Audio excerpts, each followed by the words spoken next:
শহরের বিভিন্ন প্রান্তে দেখা যাচ্ছে আগুনের কালো ধোঁয়া। রাস্তার মোড়ে মোড়ে টহল দিচ্ছে লিবারেশন আর্মির সদস্যরা। চলছে ভবন দখল ও ব্যাংক লুটের মতো অরাজকতাও। এমনকি নারকীয় অবস্থানে মুখোমুখি এখন পাকিস্তানের বেলুচিস্তান প্রদেশ।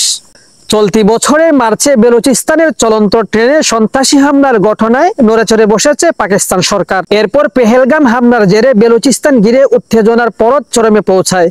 এর ধারাবাহিকতায় এবার নজরবিহীন এবং সংকটে পড়েছে বেলুচিস্তানের গুরুত্বপূর্ণ শহর সুরাব। এরই মধ্যে শহরটি পূর্ণ নিয়ন্ত্রণের ঘোষণা দিয়েছে বেলুচ লিবারেশন আর্মি। 30 মে সুরাব জুড়ে ভয়ঙ্কর নাশকতা চালায় বিএলএ। ভারতীয় বিভিন্ন গণমাধ্যমের খবরে বলা হয়, সুরাব শহরের একটি লেভিস স্টেশন, পুলিশ স্টেশন এবং ব্যাংক দখল করে নিয়েছে বিএলএ। সামাজিক যোগাযোগ মাধ্যমে ভাইরাল হওয়া একাধিক ভিডিওতে শহরের বিভিন্ন স্থাপনায় আগুন জ্বলতে দেখা গেছে। এছাড়া বিএলএ সদস্যদের বিভিন্ন গুরুত্বপূর্ণ স্থানে টহল দিতে ও নজরদারিতে দেখা যায়। কোয়েটা, করাচি ও সুরাব গিধের মহাসড়কে কঠোর তল্লাশি চালাচ্ছে তারা। আরেকটি ভিডিওতে দেখা যায় বিএলএ সদস্যরা একটি ব্যাংক দখল নিয়ে সেখানে প্রবেশ করছেন।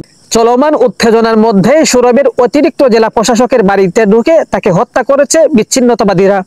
নিহত কর্মকর্তার নাম হিদায়াতুল্লাহ বুলেদি। বলা হচ্ছে সশস্ত্র হামলাকারীরা তাকে একটি ঘরে আটকে রেখে হত্যা করে। হামলাকারীদেরকে ভারতের মদতপুষ্ট হিসেবে চিহ্নিত করেছে পাকিস্তান। স্থানীয় সূত্র অনুযায়ী বিচ্ছিন্নতাবাদীদের হামলায় বহু সরকারি গাড়িতে আগুন লাগানো হয়েছে। বিএলএ মুখপাত্র জিয়ান্দ বালুচ এক বিবৃতিতে বলেছেন, তার যোদ্ধারা সুরাব শহর সম্পূর্ণরূপে দখল করে নিয়েছে। প্রচন্ড সংঘর্ষের পর পাকিস্তানি বাহিনীকে পিছু হটতে বাধ্য করা হয়েছে।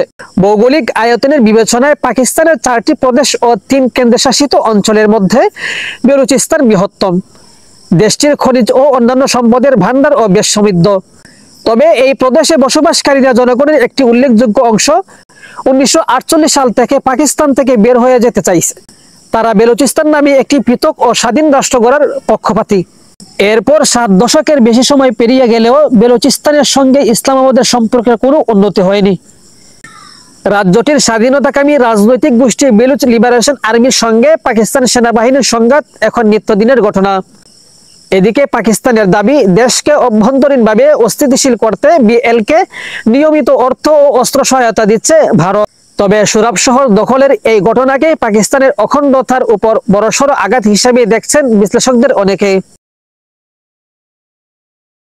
শেখ সাদি, বিডিএস নিউজ।